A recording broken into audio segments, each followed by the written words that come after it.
राधे राधे गोविंद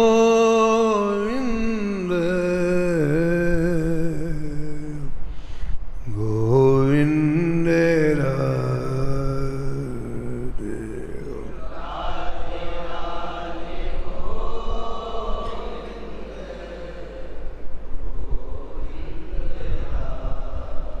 राधे राधे गोविंद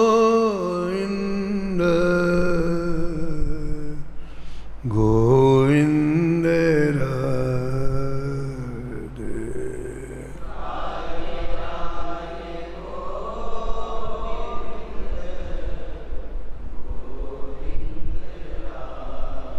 राधे राधे गोविंद गोविंद राधे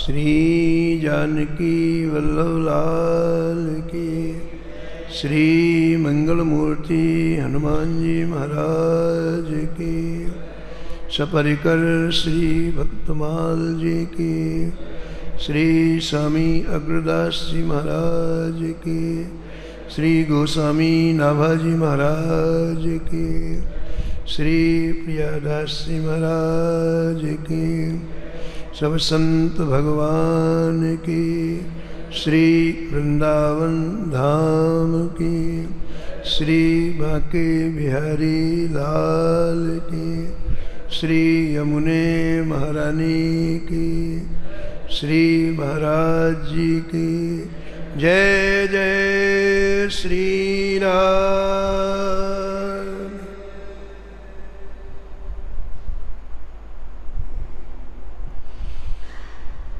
प्रातः स्मरणी परम वंदनी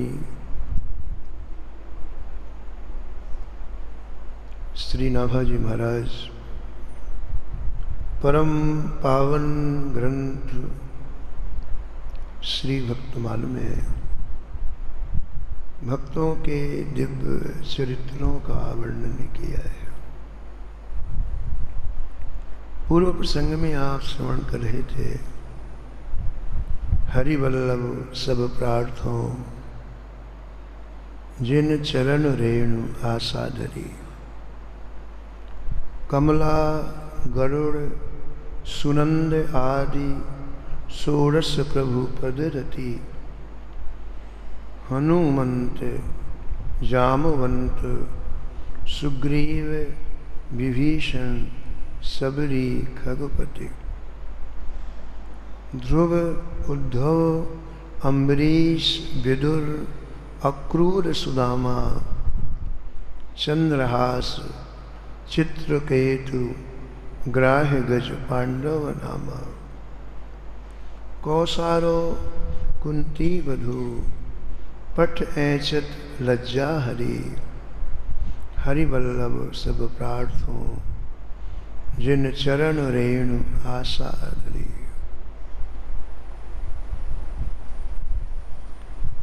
इस छप्पे में श्री ठाकुर जी के प्रेमियों का स्मरण किया है नाभाजी महाराज ने। हरि वल्लभ जो हरि के प्रिय हैं, जो हरि के प्रेमी हैं, उनका स्मरण किया है। हरि के जे वल्लभ हैं दुर्लभ भुवन माज। सृष्टि में यदि दुर्लभता है कहीं तो ठाकुर जी के प्रेमियों की है। श्री नाभा गोस्वामी जी इनसे प्रार्थना करते हैं, इनसे याचना करते हैं कि आपकी चरण रज का आश्रय ही मेरे जीवन का सर्वस्व है। आप श्री के रस में निमग्न महापुरुष कृपा करेंगे तो मेरी भी चित्त की वृत्ति कुछ क्षणों के लिए ठाकुर जी में लग जाएगी। इस भाव से आप इन छप्पे में आए हुए करीब 25 भक्तों हैं, उन सब का स्मरण करते हैं। प्रश्न ये उठता है कि नाभाजी महाराज क्यों प्रार्थना कर रहे हैं, क्यों बंधन कर रहे हैं, क्यों निहोरा कर रहे हैं। इसका उत्तर एक ही है। श्री नाभाजी महाराज को श्री ठाकुर जी की आवश्यकता महसूस हो चुकी है। सारा खेल आवश्यकता का है, साधना बाद में, आवश्यकता पहले। यदि जीवन में प्रिया प्रीतम, राधा माधव, सीताराम जी की आवश्यकता उद्भूत हो जाए, उत्पन्न हो जाए, तो साधन भी अपने आप मिल जाएगा, साध्य भी अपने आप मिल जाएगा। प्यास लगती है तो प्यासा व्यक्ति अपने आप जल खोज लेता है। भूख लगती है तो भूखा व्यक्ति अपने आप अन्न खोज लेता है। एक जगत गुरु शंकराचार्य कह रहे थे कि बहुत प्रारंभिक दिनों की बात है, फक्कड़पन में हम रहते थे, तो द्वेष से किसी ने हमको विष पिला दिया। अब महाराज उस विष की गर्मी के कारण हमें होश ही नहीं रहता, हम कहाँ जा रहे हैं, कहाँ नहीं जा रहे हैं। चलते चलते वृंदावन आए, और वृंदावन में शाम के 4 बजे इतनी कस के भूख लगी कि कमजोरी के मारे गिर पड़ते हो। हमने पूछा भैया कहीं भोजन मिलेगा किसी से? उसने कहा सुदामा कुटी चले जाओ, सुदामा कुटी में भोजन मिलेगा। बोले गिरते पड़ते हाँफते सुदामा कुटी के दरवाजे में पहुंचे तो तुरंत महाराज कोतवाल ने बार कर, खड़िया कहाँ से आया? बोले ऐसे कपड़े पहने थे हम। कहाँ से आया खड़िया? हमने कहा भाई बहुत भूख लगी है, कुछ हो तो दे दो। तो बोले कि बर्तनों के नीचे जो खिचड़ी लगी रहती है, उस खिचड़ी को निकाल के उसने यूँ फेंक के दिया। बोले महाराज जी उस भूख में, उस खिचड़ी में इतना स्वाद आया, इतना स्वाद आया, इसका वर्णन नहीं किया जा सकता। तो भूख लगी तो अन्न की खोज हो गई अपने आप। ऐसे प्रेमियों, जब ठाकुर जी की आवश्यकता हमारे जीवन में महसूस हो जाएगी तो साधन भी हमें मिल जाएगा और साध्य भी हमें मिल जाएगा। ये आवश्यकता महसूस होने के बाद ठाकुर जी के बिना रहा नहीं जाएगा। हम संसार में रहते हैं, विचार करें, संसार की जो हमारी किसी वस्तु की आवश्यकता है तो फिर हम उसके बिना रह नहीं पाते और पूरी ताकत लगा देते हैं कि वो वस्तु, वो व्यक्ति, वो पदार्थ हमें मिलना ही चाहिए। पूरी ऊर्जा लगा देते हैं।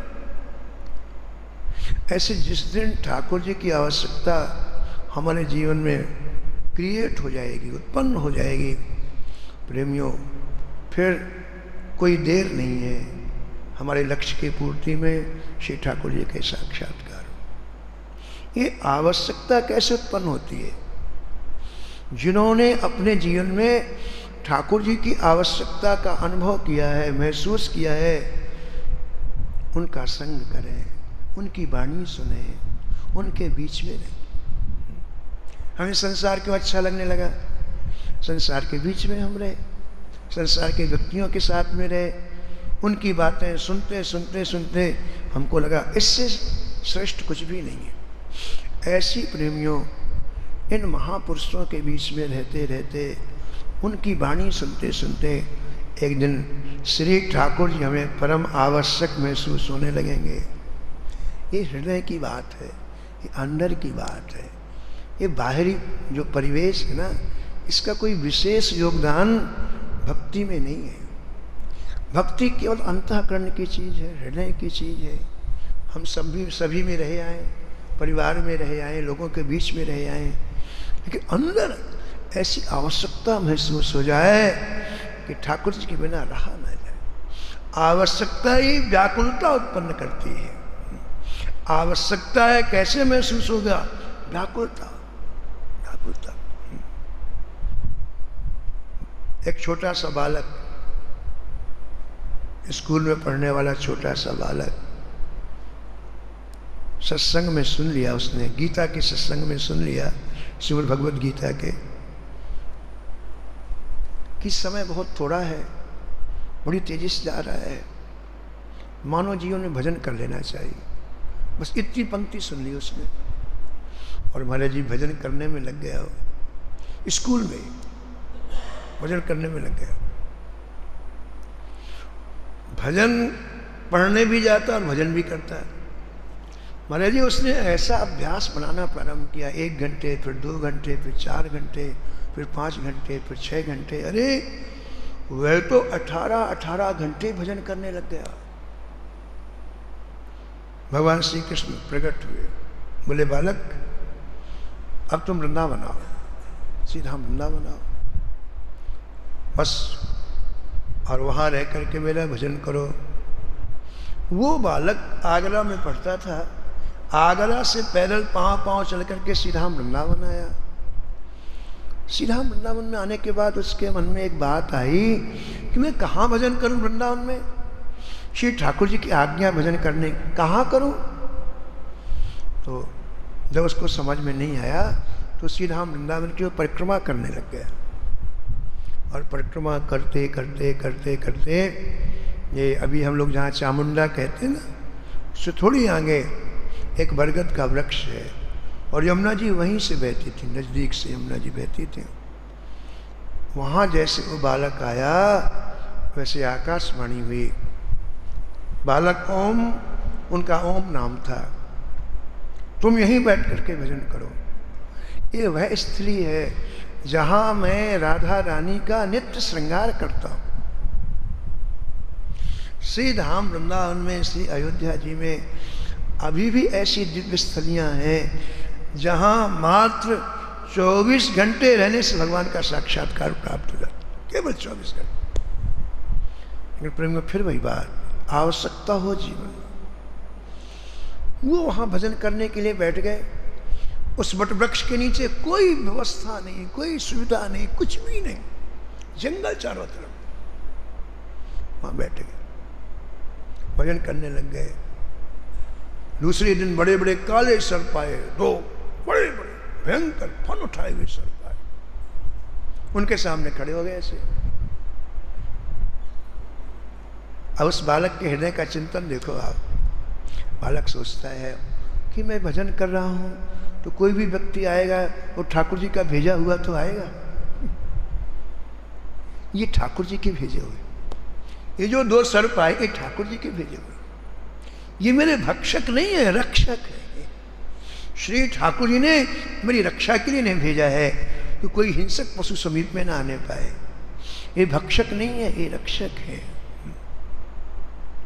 उस बालक ने बरस दिसंबर के महीने की कड़ी ठंड में वहाँ रह करके कैसा भजन किया, प्रभु प्राप्ति के लिए कैसा आवश्यक लगे ठाकुर जी।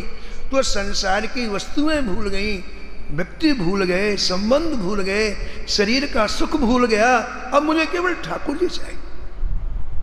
1 महीना हो गया, 30 दिन हुए उस स्थल पर बैठे हुए। वृंदावन में शोर मच गया। एक बालक अकेले बैठा हुआ दिन रात भजन करता है, किसी से बात नहीं करता। लोगों ने कहा खाता क्या है, बोले चलो पता लगाए। वहाँ गए और देखा तो कोई खाने की सामग्री नहीं। लोगों ने कहा भैया हम आपके लिए कुछ भोजन ले आते हैं, आप भोजन कर लिया करो, भजन करो, कोई बात नहीं, भोजन तो कर लो। उस बालक ने कहा भगवान आपने जो मेरे प्रति संवेदना प्रकट की है, मैं आपको वंदन करता हूँ, प्रणाम करता हूँ, लेकिन मैं जब भजन के लिए यहाँ बैठा तो मैंने एक संकल्प किया है, अब श्री कृष्ण ही कुछ खिलाएंगे तो मैं खाऊंगा। अब मैं संसार के किसी व्यक्ति से कुछ नहीं खाऊंगा, श्री ठाकुर ही कुछ खिलाएंगे तो मैं खाऊंगा। उस जमाने के बड़े बड़े भक्तों ने, संतों ने जाकर आग्रह किया, लेकिन वो बालक केवल यमुना जल पीता और दिन रात एक ही बात कहता है, मिलोगे कब हे नंद कुमार। उन्हीं की रचना है, मिलोगे कब हो नंद कुमार, मिलोगे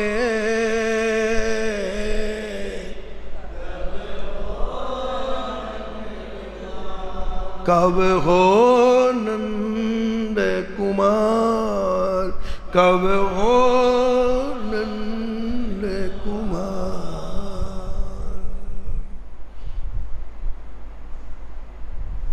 एक दिन इतनी ठंड लगी, वस्त्र क्या थे, घुटनों तक धोती, एक हाफ कमीज, एक माला, श्री कृष्ण तोते को हाथ में पकड़े हुए एक चित्र, बस इतनी चीज थी।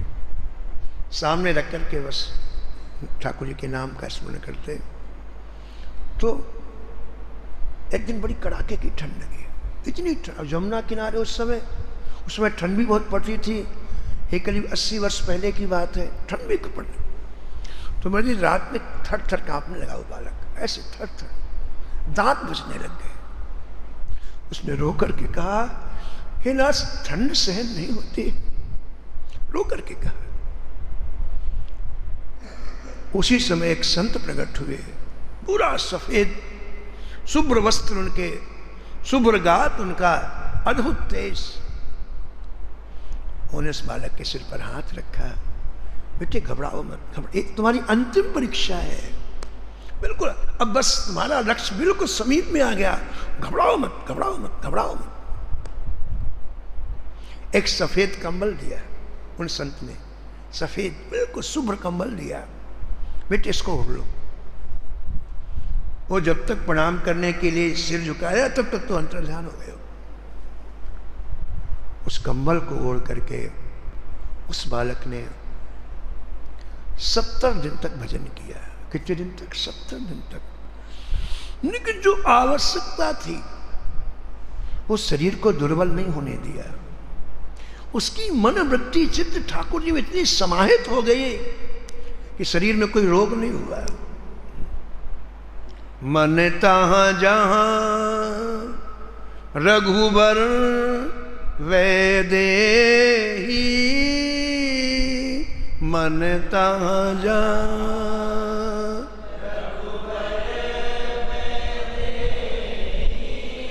बिनु मन तन दुख सुख कहू के ही, बिनु मन तन सुख दुख कहू के ही, कहू के।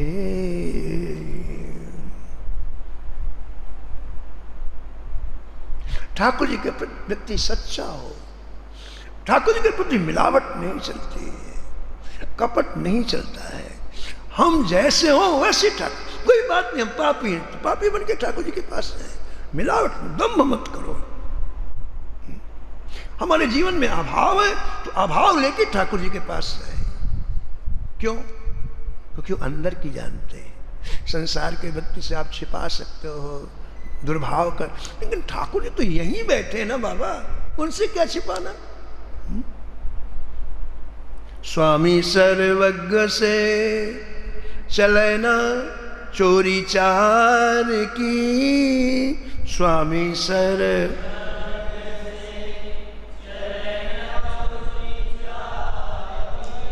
प्रीत पहचान, यह रीत दरबार की, प्रीत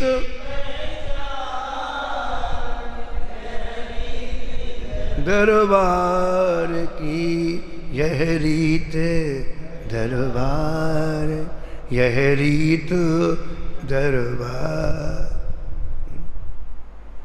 हमारे वृंदावन के निधि गिरिराज जी वाले पंडित जी, परम पूज्य श्री पंडित गया प्रसाद जी महाराज, जो सचल गिरिराज जी कहे जाते थे। वृंदावन में सचल गिरिराज, चलते फिरते गिरिराज जी। उन्होंने अपने जीवन की एक घटना लिखी, बड़ी प्यारी।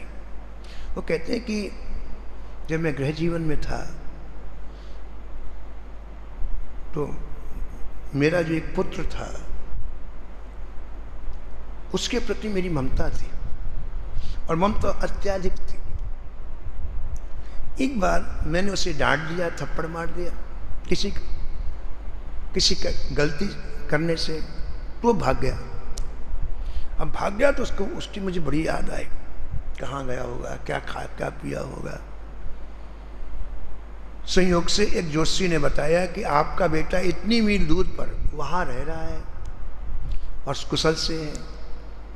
वहाँ जाकर के गए तो मिल गया, मिलने के बाद ले आए। लेकिन आते ही मैंने अपनी अंतरात्मा को धिक्कारा, तू भजन करता है और तेरा ममत्व तो बेटे में, मेरे ठाकुर जी में तो है नहीं, क्यों ठगता तू ठाकुर जी को? तो पंडित जी ने अपनी बात बोले, मैं राधा रानी के चरणों में मैंने कहा, माँ ये जो मेरा इतना गहरा ममत्व है उसे आप हरण कर लें और वो ममत्व अपने चरणों में। बोले दूसरे दिन से ममता चली गई। मेरे निवेदन करने का तात्पर्य है हम जैसे वैसे ठाकुर जी के पास जाएं। भैया बनने का प्रयास करोगे तो फिर वहीं के वहीं रह जाओगे। और ठाकुर जी अति उदार है, अति करुणावान है। वो जानते हैं ये जीव माया से ग्रसित है, लेकिन ये भी चाहते हैं कि ईमानदारी से हमें बताए तो सही क्या है। वो जानते हैं लेकिन आपके मुख से कहलाना चाहते हैं। आवश्यकता श्री ठाकुर जी की महसूस हो जाए तो वाय आडंबर की कोई आवश्यकता नहीं है। आप जहां हैं वहां भगवत प्राप्ति हो जाएगी, आवश्यकता नहीं है। इसलिए महाराज ये सत्संग किया जाता है, ये भक्तमाल के पावन चरित्र श्रवण किए जाते हैं। जैसे हमें वस्तु की आवश्यकता है, व्यक्ति की आवश्यकता है, शारीरिक सुख की आवश्यकता है, ऐसे नहीं, इससे अनंत गुना ठाकुर जी की आवश्यकता महसूस होगी। इन प्रेमियों को तो देखो, इन्होंने कैसा जीवन जिया है, कैसी इनकी रहनी थी। एक दिन दर्शन न हो, सूरदास जी 1 मिनट के लिए भूल गए ठाकुर जी को, 1 मिनट के लिए। संसार की कोई वृत्ति आ गई, ठाकुर जी को भूल गए। ओहो, तूफान मचा दिया।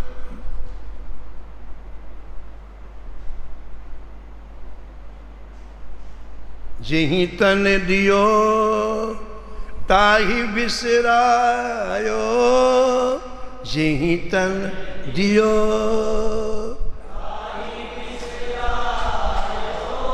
ऐसो नमक हरामी,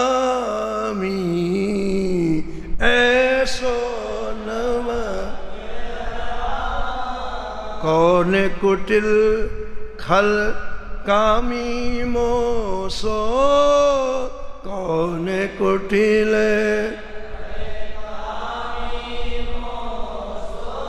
कौन कुटिल खल कामी, कौन कुटिल खल।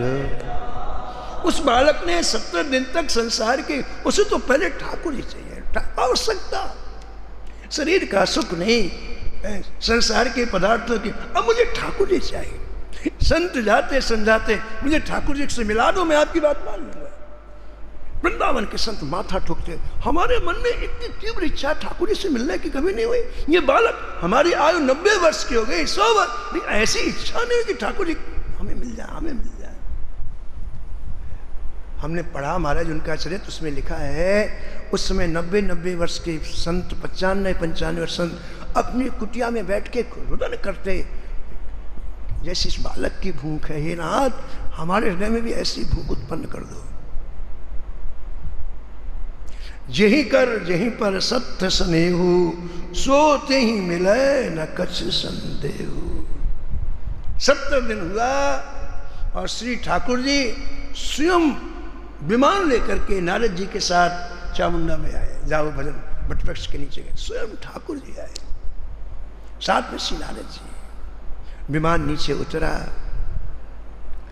उस बालक को जो टसका है, 70 दिन से जिसने कुछ खाया ना हुआ, कल्पना करो।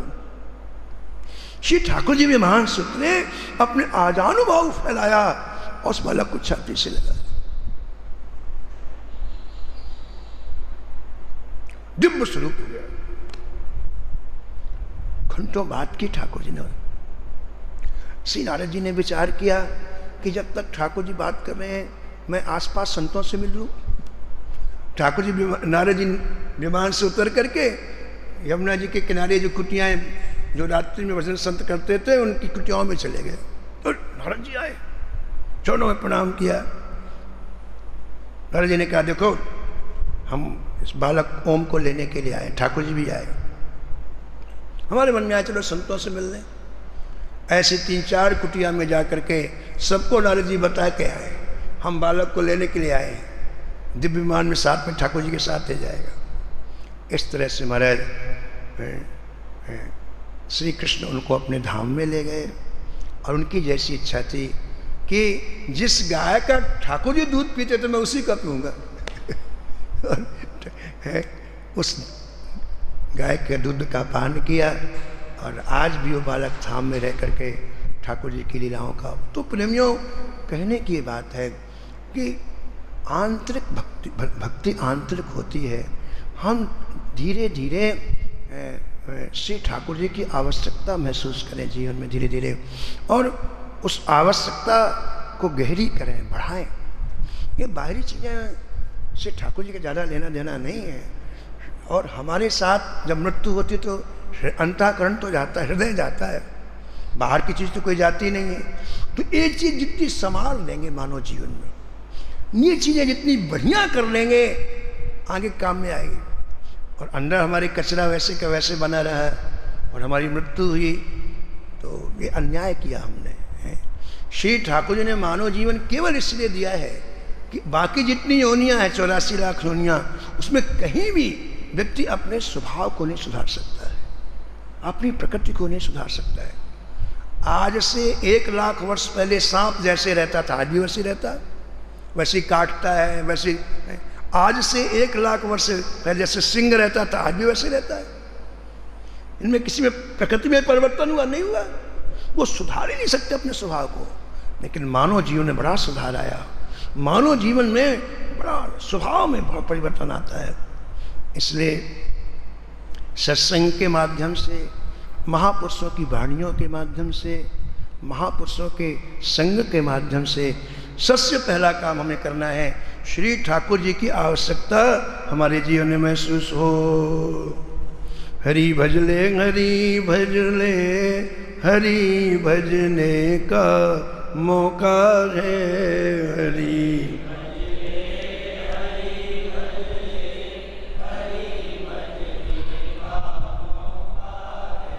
हरि भजले, हरि भजले, हरि भजने का मौका है। हरि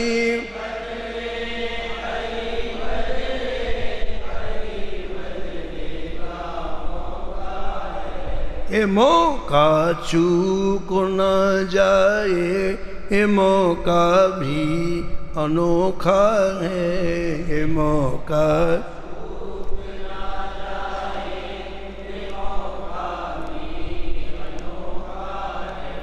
ये मौका चूक न जाए, ये मौका भी अनोखा है। ये मौका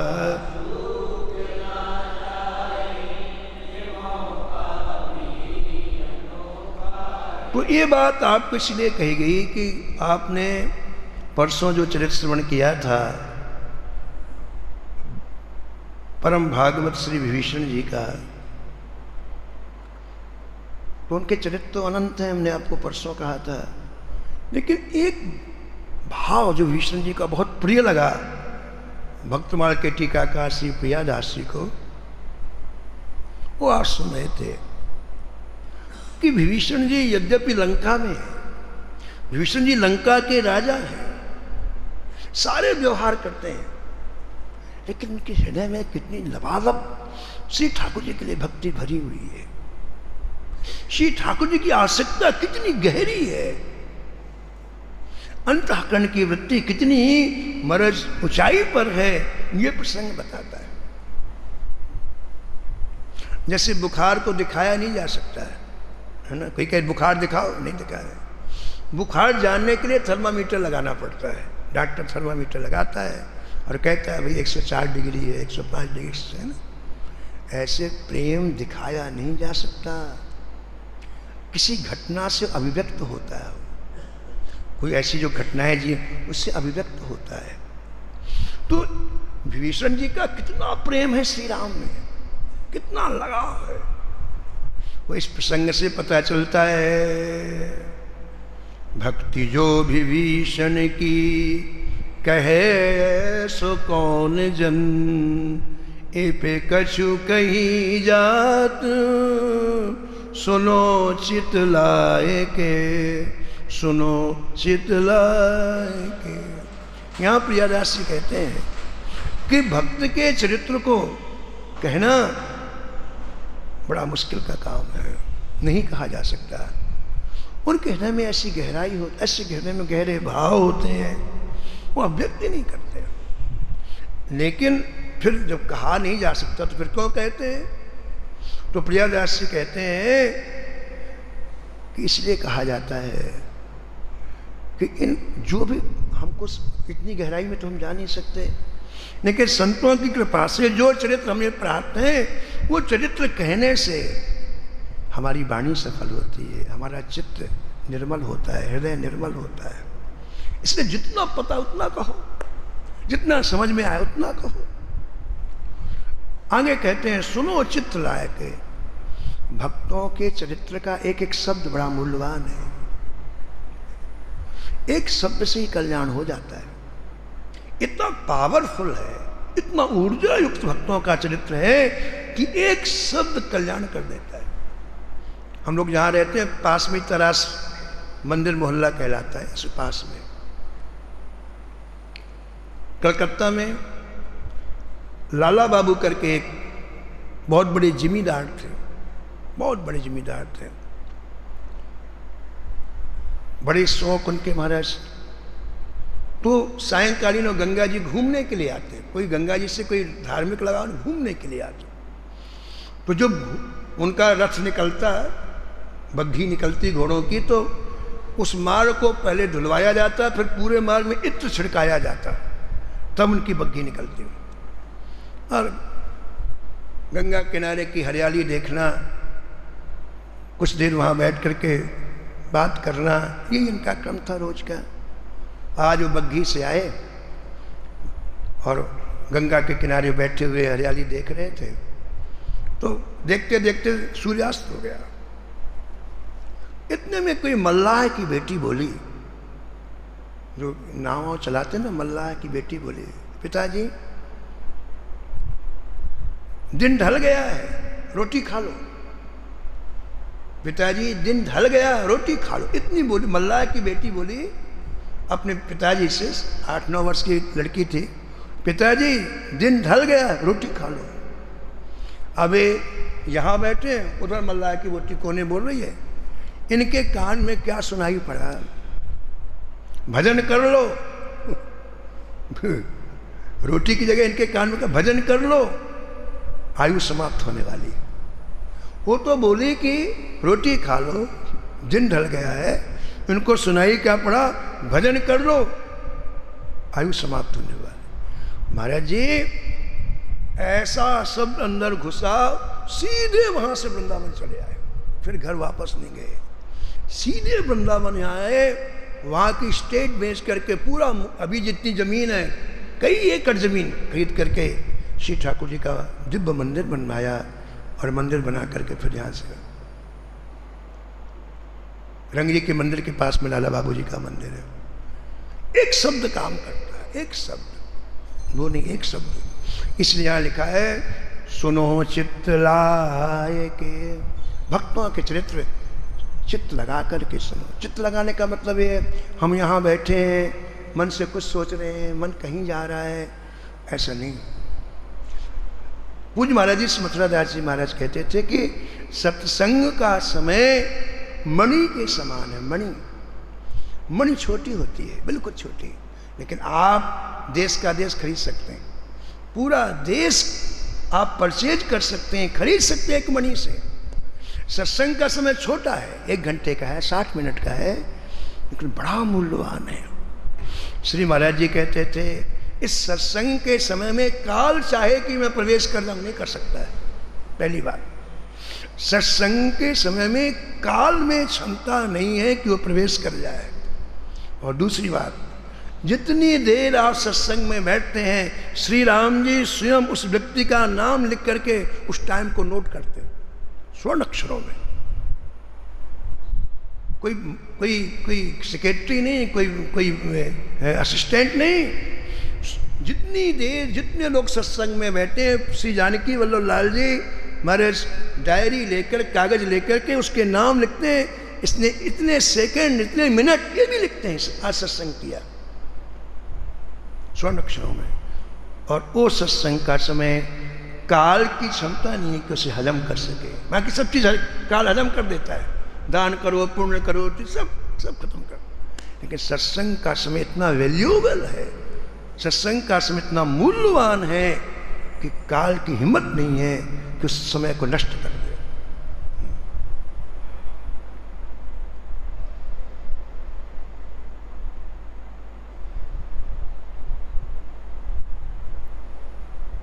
तो ईश्वर जी कहने में कितनी प्रीता है ठाकुर जी के लिए, ये प्रसंग बताता। आपने सुना था पहले कि एक कोई जहाज में पांव से जो पंगु था, लंगड़ा था, वो बैठ गया, जहाज चल पड़ा, बीच समुद्र में जहाज रुक गया। जहाज के मालिक ने कहा, भाई समुद्र के देवता नाराज हो गए हैं, इनको बलि चाहिए। अब अपने आप पहले सोच था, तो किसी व्यक्ति को बलि दे दो तो जहाज चलने लग जाएगा, अब बलि किसकी दी जाए? तो बाकी तो सब अपने थे उनके, ये बेचारा भूल से बैठ गया था जहाज में, उसको उठा के समुद्र में डाल दिया गया। अब इसकी मृत्यु नहीं थी तो समुद्र की लहरों ने ऐसा उठा के फेंका, ये टापू में जाके पहुंच गया। टापू में लंका से कुछ राक्षस घूमने के लिए आए। अब राक्षसों की ऊंचाई 30 फुट, 40 फुट, 50 फुट, आदमी कितना 5 फुट।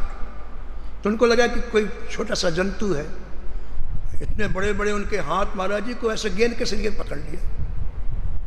अभी आगे सुनेंगे भीष्म जी के चरित्र में कि श्रीरंगम के राजा ने एक ब्राह्मण को पुजारी नियुक्त कर दिया वहाँ का। कहाँ का? श्रीरंगम का। और विभीषण जी नित्य प्रति श्रीरंगनाथ जी की प्रातःकाल आराधना करने के लिए लंका से आते, रोज का नियम था। तो एक दिन सुबह सुबह जब वो मंदिर खोलने लग गया तो बड़े बड़े पांव दिखाई पड़े महाराज। कितने बड़े पांव? यहां से लेके बिहारी जी तक का एक पांव, पंजे की चौड़ाई।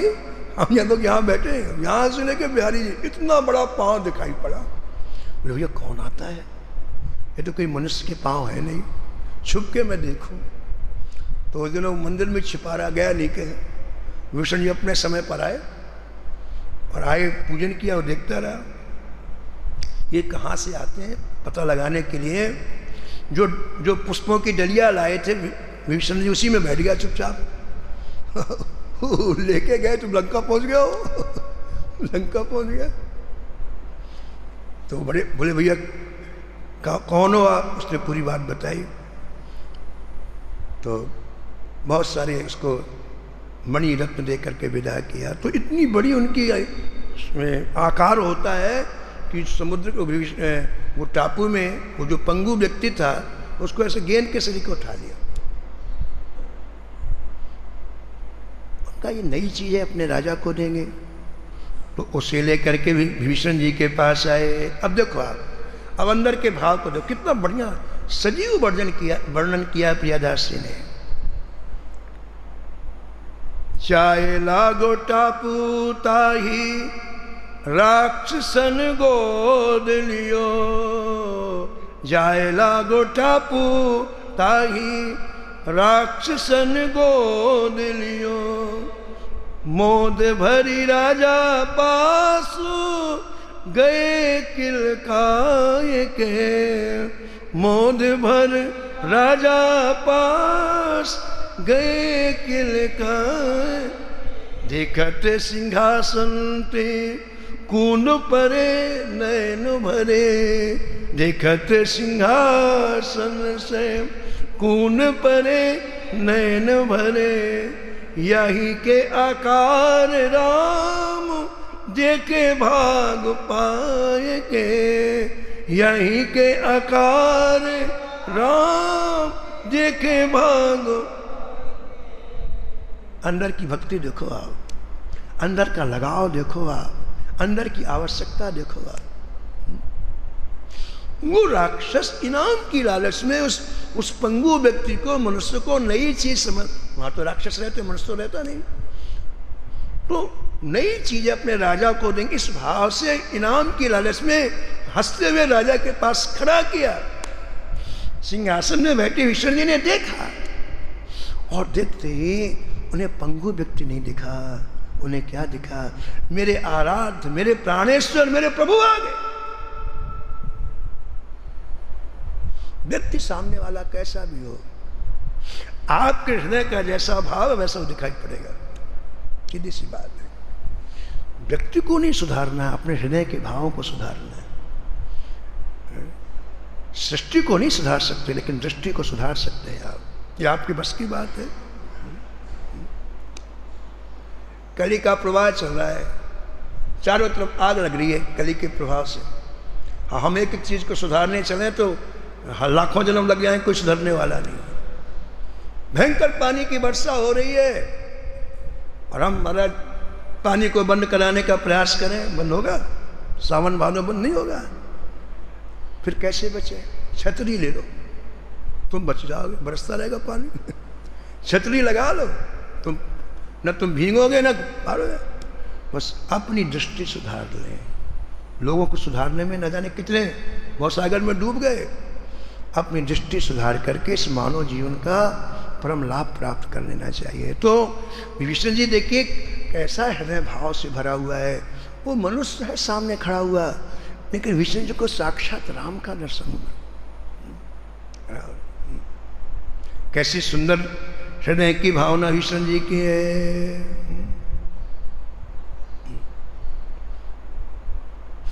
हनुमान जी विप्र रूप में आए लंका, लेकिन विभीषण जी को क्या दिखाई पड़ रहे हैं कि तुम राम दीन अनुरागी, कि तुम राम दीन अनुरागी, आयहु मोरो करन बड़ भागी, आयहु मोरो करन बड़। उस सामने ब्राह्मण के रूप में हनुमान जी खड़े और राम जी विष्णु जी कह रहे हैं कि साक्षात मेरे प्रभु मेरे दरवाजे पर आए हैं। ये क्या है? ये अपनी दृष्टि है, हृदय के भाव है। ऐसे ही उस मनुष्य को देख करके विष्णु जी सिंहासन से कूद पड़े। नेत्रों से आंसुओं की धारा चलने लग गई कि ठाकुर जी ने कितनी बड़ी कृपा किया है, यहाँ के दर्शन दिया है। अब तो महाराज साष्टांग दंडवत प्रणिपात किया विष्णु जी ने और अंदर दिव्य महल में ले गए हैं। अपने हाथों से उस व्यक्ति को दिव्य औषधियों युक्त सुगंधित जल से स्नान कराया है। बड़े सुंदर सुंदर रेशमी वस्त्र पहनाए हैं और महाराज नवीन स्वर्ण दिव्य सिंहासन पर विराजमान कराया है। और इतना ही नहीं, अनेक तरह की वस्तु पदार्थ भोजन करने के लिए सामने रखे हैं। और इसके बाद एक छड़ी लेकर के, जैसे एक सेवक खड़ा होता है, उस व्यक्ति के सामने खड़े हो गए। उनके चेहरे को बार बार भीषण जी देख रहे हैं। कोई तो सेवा मुझे बताए, मैं कृतकृत हो जाऊंगा।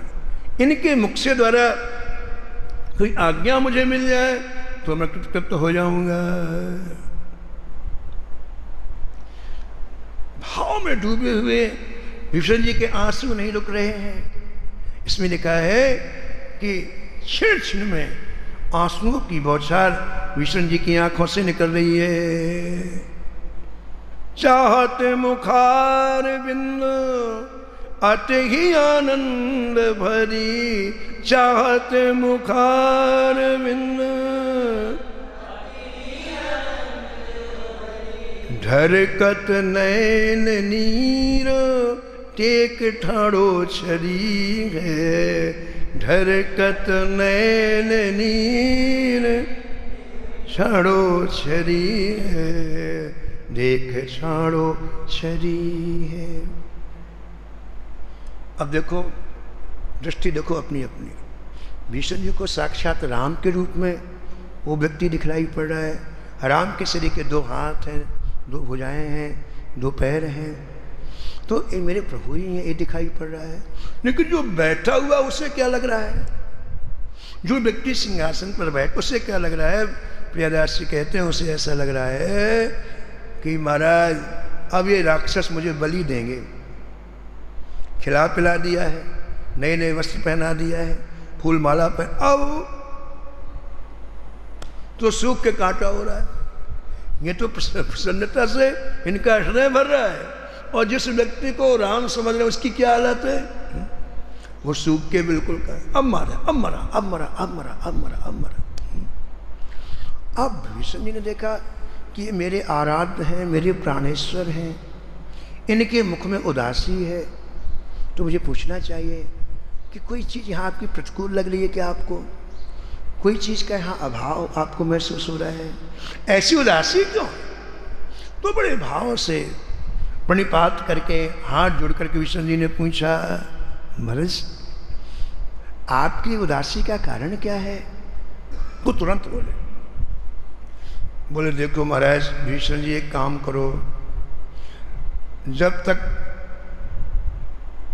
तुम हमें इस गहरे समुद्र से पार नहीं कर दोगे और हम अपने घर नहीं पहुंच जाएंगे, तब तक हमारी उदासी दूर नहीं होगी। घर पहुंचने पर ही हमारी उदासी दूर होगी। करो सिंधु पार मेरे यही सुख सार। एक शब्द देखो आप, बड़ा प्यारा है भक्तमाल। कहते उस व्यक्ति ने कहा कि मुझे इस समुद्र से पार कर दो, क्योंकि सुख का सार घर है। सुख नहीं, सुख का सार। यद्यपि आध्यात्मिक जगत में इसका अर्थ किया जाता है सुख, संसार के पदार्थ से, व्यक्ति से, वस्तु से जो सुख मिलता है, सुख का अनुभव होता है, उसे सुख कहते हैं। लेकिन सुख का सार, एसेंस क्या है? भगवत प्राप्ति, भगवान के नाम में लगाओ, भगवान की लीला में लगाओ, भगवान के धाम में लगाओ, ये सुख का सार है। लेकिन अब यही तो समझ है, यही तो भ्रम है। भ्रम का नाम ही मोह है। यथार्थ बात को उल्टा समझना, यही मोह। क्या मोह है? मोह कोई वो है क्या? जो बात जैसी है वैसी समझ में ना आए, इसी का नाम मोह है, इसी का नाम भ्रम है। तो ये व्यक्ति कह रहा विष्णु जी से कि सुख का सार घर है, मुझे आप वहां पहुंचा दो, तब मेरी उदासी दूर होगी। यहाँ संतों ने मंथन किया, और मंथन करने के बाद कहा देखो भाई, विभीषण जी परम भागवत, और विभीषण जी श्री के परम संत का सानिध्य प्राप्त करके भी ये उनसे लाभ नहीं ले पा रहा है। इसको वही चीजें याद आती हैं जो बार बार भरवाटुबी में डाले। ये कैसी विडंबना है।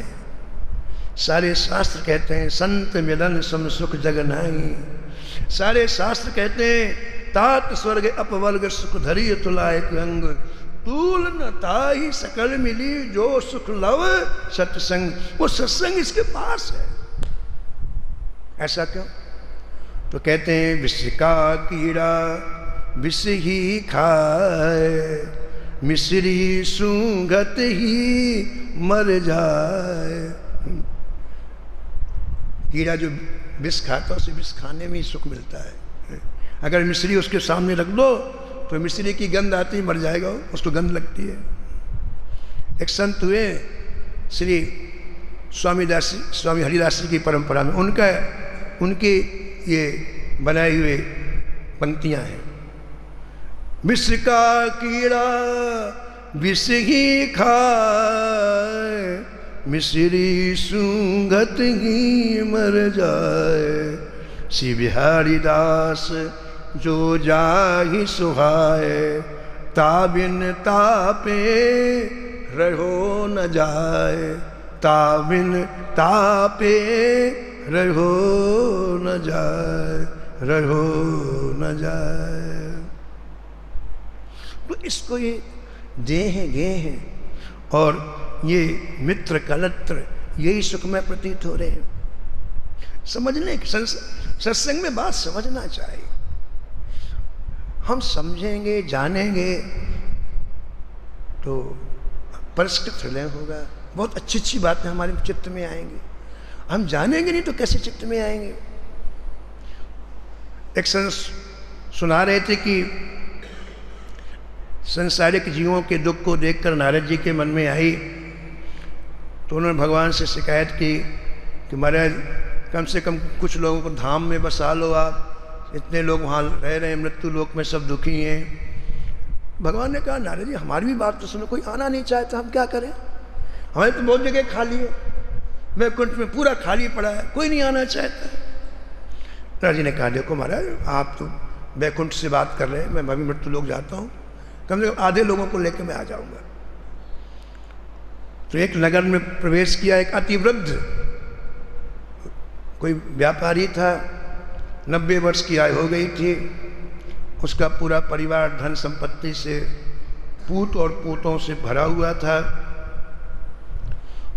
और उसका कोई घर में कोई मूल्य नहीं था, तिरस्कार में जीवन व्यतीत कर रहा था।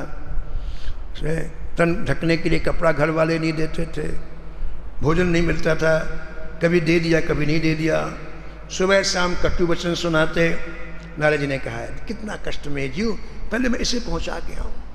तो उसके पास आए और कहा भैया चलो मेरे साथ वैकुंठ चलो, यहाँ तुम्हें बड़ा कष्ट है, यहाँ वहाँ बड़ा तुम्हें आराम मिलेगा। बड़ा गुस्सा हुआ वो, बोले तुम कैसे आ गए मेरे घर में, तुम जाओ वैकुंठ, मेरे लिए तो यही वैकुंठ है जहाँ मैं रह रहा हूँ, ये घर, ये नाती, ये पोते हैं। नारद जी ने कहा बाप इतना दुख देने के बाद एक बिल्कुल आंखों देखी घटना संत सुना रहे थे। ओंकारेश्वर के संत थे, नाम था श्री रामानंद जी महाराज, बड़े विरक्त संत हुए हैं, बहुत बड़ा आश्रम उन्होंने ओंकारेश्वर में नर्मदा जी के किनारे बनाया और इसके बाद शिष्यों को देखकर हिमालय में रहने लग गए। तो कह रहे थे कि हम हिमालय में बस्ती में भजन करते, जहाँ मन लग जाता वहाँ बैठे रहते, कोई वीरान कोई मनुष्य था ही नहीं। तो एक दिन क्या हुआ कि वहाँ हिमालय में छोटे छोटे पौधे होते हैं, इतने इतने बड़े बिल्कुल छोटे छोटे वृक्ष होते हैं। एक छोटे से वृक्ष के नीचे एक व्यक्ति रो रहा था, रोने की आवाज़ हमारे कान में आई तो हम पहुँच गए पास में, पूछे से क्या, तो खूब हमको देखे और रोने लग गया। अरे भाई बताओ तुम्हें क्या कष्ट है, क्या दुख है, बताओ। सुनो उसकी संसार के स्वरूप को समझो। उसने कहा कि महाराज मेरा एक ही बेटा है, एक ही बहू है और मैं, 3 प्राणी घर में हैं। आज रात में बेटे और बहू ने खाट में बांध करके पूरी रात मुझे पीटा है, बहुत मारा है मुझे। उसी अपमान के कारण, दुख के कारण कैसे भी बंधन खोल करके मैं यहाँ आया हूँ। महाराज मुझे बड़ा कष्ट है महाराज, मैं ऐसा कहकर रोने लग गया। तो श्री रामानंद जी ने कहा कि हमारे मन में दया आ गई। हमने कहा देखो बेटा भगवान जो करते हैं अच्छा करते हैं और तुम बहुत अच्छा आ गए, संसार ऐसा ही है। अब एक काम करो, ये जो तुम पैंट शर्ट पहने उसको निकाल के फेंक दो। बोले हमारे पास एक कपड़ा नीचे पहनने का था, एक हम ओढ़े हुए थे, तो ऊपर वाला हमने निकाल के इसको पहन लो और बैठ के भजन करो। बोले हमने जैसे ऐसा कहा कि ये कपड़े निकाल के अलग कर दो और उस साधु वाला कपड़ा पहनने के दिया, वो तो महाराज खड़ा हो गया। बोले मेरे सब मर गए कि मैं बाबा जी बनूं? अभी पीटा है। संसार का स्वरूप देखो आप, अभी की घटना है। बोले मेरे सब मर गए कि मैं बाबा जी बनूं? मेरे घर में कोई नहीं क्या? तो नारद जी महाराज आश्चर्य किया, इतना तिरस्कृत जीवन है फिर भी ये कहता वैकुंठ मेरा यही है। नारद जी चले गए और महाराज उसकी मृत्यु हो गई। मृत्यु तो होनी है, तो मर करके वो भैंसा बना और भैंसा उसी घर में बना। अब उससे दिन रात काम लेते हैं घर वाले और कभी भूसा देते हैं कभी नहीं देते हैं, निर्दयता पूर्वक काम। नारद जी फिर पहुँचे, बोले भाई साहब अब चलोगे? तो सींग मारने के लिए दौड़ा। बोले तुमको पता नहीं है मैं बच्चों के लिए दिन रात काम करता हूँ और कम खाता हूँ जिसमें घर का ज़्यादा खर्चा ना हो, इसलिए जाओ मैं नहीं जाऊँगा। अब इसके बाद भैंसा मरा तो वही व्यक्ति कुत्ता बना। फिर गए नारद जी। नारद जी ने कहा भाई अब चलोगे? तो काटने को दौड़ा। बोले क्यों आ जाते हो बार बार? मैं टुकड़े खा करके दिन रात रखवाली करता हूँ, मैं नहीं रहूँगा तो ऐसा नहीं कोई न कोई घर में चला जाए, जाओ यहाँ से। भग गए नारद जी। फिर आए, मरने के बाद वो सर्प बना और उसी मोड़ी में रहता घर की। फिर आए नारद जी, बोले भाई साहब, बोले नहीं नहीं, रात्रि में सब सो जाते तो मैं रात्रि में रखवाली करता हूँ। बोले रात्रि में पूरे घर में घूमता हूँ, कोई आ ना जाए। नारद जी ने कहा ऐसे नहीं जाएगा ये। उनके बेटों से कहा नारद जी ने कि देखो सांप, भयंकर सांप है, बड़ा भयंकर विष वाला, इस मोड़ी में घुसा हुआ है। उन्हें डंडे लिए पीट पीट करके मार डाला। जब महाराज जो मरा तो जबरदस्ती नारद जी बैकुंठ लेके गए उसको, जबरदस्ती। भगवान ने कहा एक आदमी को लाने में तुमको पसीना आ गया तुम कहते हो बैकुंठ लो कितने चक्कर लगा, वो भी अपने मन से नहीं आया, तुम जबरदस्ती लाए हो।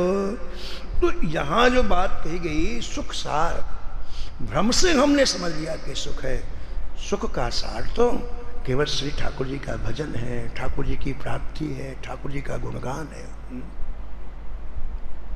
उमा कहूँ मैं अनुभव अपना, सत हरि भजन जगत सब सपूना, सत हरि भजन जगत सब सपून। तो वो व्यक्ति जब प्रसन्न नहीं हुआ तो भीष्म जी के मन में आया कि इनको विदा कर देना चाहिए। भीष्म जी ने कहते हैं कि ऐसे रत्न जो समुद्र प्रेम से भीष्म जी को देता, रावण को तो डर के देता था, समुद्र रत्नों का घर है, तो बड़े मूल्यवान रत्न भीष्म जी ने उस व्यक्ति को विदाई में दिया। और कहते हैं बड़ा दिव्य प्रसंग है कि ये देने के बाद एक स्वर्ण के पत्रे में भीष्म जी ने रा और माँ राम नाम लिखा। एक स्वर्ण के पत्रे में रा और माँ राम लिखा और उसके मस्तक पर बांध दिए और कहा भैया चलो जहाँ से तुमको लेकर के आए थे उस टापू तक पहुँचा देते हैं और तुम पैदल चले जाना समुद्र में। इस राम नाम के प्रभाव से समुद्र तुम्हें डुबो नहीं सकता। ये प्रसंग बड़ा अच्छा है लेकिन समय हो गया है, इसको हम कल श्रवण कराएंगे। श्री राम जय जय राम।